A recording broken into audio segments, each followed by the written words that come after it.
Hey guys, my name is Savannah McClendon, and I will be doing a book review on a novel called Speak. So here's the novel. The author of this novel is Laurie Holmes Anderson. The publisher is Farrar Straus Giroux, and it was also published in 1999, which is my birth year, by the way. First day of the year. And there's also a graphic novel whose drawings are by Emily Carroll. So yeah, there's those. There's these two. I read both of them. They're both great. Love them both. Um, so yeah. Also, the age range for this book would be between. It's a young adult novel, so it would be, I would say, between like maybe 13, but about 14. The most that I've seen was like 14 and up. Um, yeah. Now let's tell you about the book. Now about the book. So, the book is about a 14-year-old girl named Melinda Sardino who's forced into the worst year of her life. Um, so before she's entering her freshman year of high school, and before that, there was a like end of the summer party, right? That she attended, right? So she's at the party, feeling herself a little bit. She meets this guy named Andy Evans, and who's a senior at the school, and he ends up raping her. And at the end of that, she's, completely in shock. She's in shock, like this just happened, like why I didn't want it to happen, you know. And so she's kind of stuck between calling the police or not calling the police. So when she decides to call the police, a girl at the party took the phone from her and saw that she was calling the police, but she didn't know what she was calling the police for exactly. And she basically blurted out to the whole party that Melinda Sordino called the police on the party and she's a squealer. So now everybody in the school is calling her a squealer and all of that. Um, so she enters the school year like very depressed, anxiety. She's lonely. She kind of had a friend, Rachel.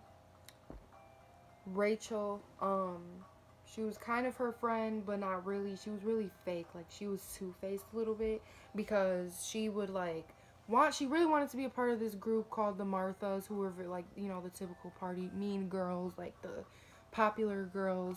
Um, and after a while, she tried to like keep up with Melinda and the Marthas, but the Marthas were requiring too much from her, so she decided to drop Melinda and go be with the Marthas. Phony. Like, it was, that irritated me in the book. But you'll read it, and it's funny because she tries to come back later, but Melinda, shut that down real quick. Um, so yeah, throughout the novel, Melinda talks about the dark side of her experiences and why she decides not to speak, or say anything. So at this point, Melinda is the only one that knows about the rape, her and Andy.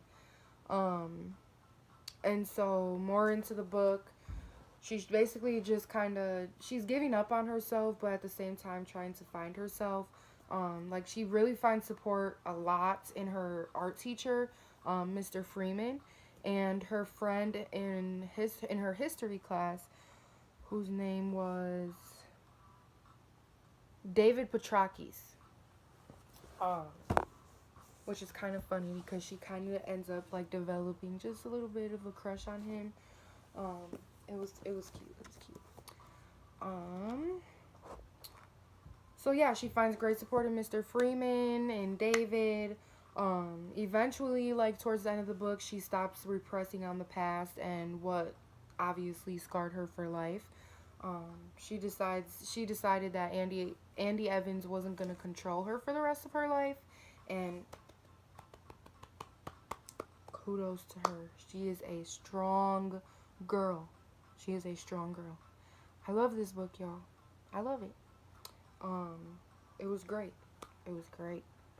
And Melinda was great. And in the graphic novel, like the book was great and everything, but the graphic novel was, it really, like, in some of the scenes, like, it really just, I don't know, it made the book a little bit better because I could physically see her face. You know, I could physically see the things like her biting her lip and stuff like that when she got nervous, or the look on her face and the way that her hands were curling while he was doing that to her. Like, this, I loved it. I loved it. And now we're gonna get into the weaknesses and the strengths of the book. Okay, really quick, because I think this video might be a little bit longer than what I expected it to be. But so we're gonna start with the weaknesses. So one big weakness of the book that I felt like could have been a little bit better was understanding Andy Evans' character a little bit. We know of him, we know about him, we know what he did. We know, you know, that he's a jock. He's the typical jock. We know all of that, but what we don't know is where he comes from, what his life is like at home. And I don't really, now thinking about it, I don't really expect for Melinda to have known that, because it's not like she knew him.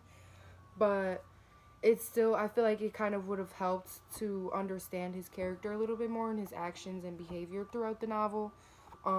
Like what made him act like that, what's making him be that way, what's, you know, things like that. His background. And he is the antagonist of the novel, by the way. So we have Melinda, the protagonist, and Andy Evans, the antagonist. So a couple of strengths. So the book is extremely relatable, for me at least. I feel like it can be relatable in many different ways for other people. Like as far as mental illnesses go, self-harm, rape, traumatic situations like that. Laurie Anderson also uses real life like situations. So like, for example, the whole calling the police at the party thing. If somebody were to call the police at a party where there's a whole bunch of underage drinking, a whole bunch of illegal things going on, everybody's going to automatically attack that person because they feel like they're trying to be the squealer, ruin the party, ruin the fun. So yeah, that's real life. And then, you know how a female feels after a traumatic situation like that, that's real life. I personally know a person or two that has gone through that, and like being like knowing about that, and then how they felt after that, like being in real life, how they felt after that, and then this character expressing and telling us how she felt after that is just, it's beyond me. It's beyond me. So yeah, there are the strengths and the weaknesses. So overall, the book is great. It is kind of emotional a little bit, but I definitely encourage everybody to read it. It's not disappointing. It's a very short story. It's 198 pages, so it's not too much to read, but it is a great book, and I hope you guys read it. Well, that's it, guys. I hope you guys enjoyed the video and my review, and thank you for watching.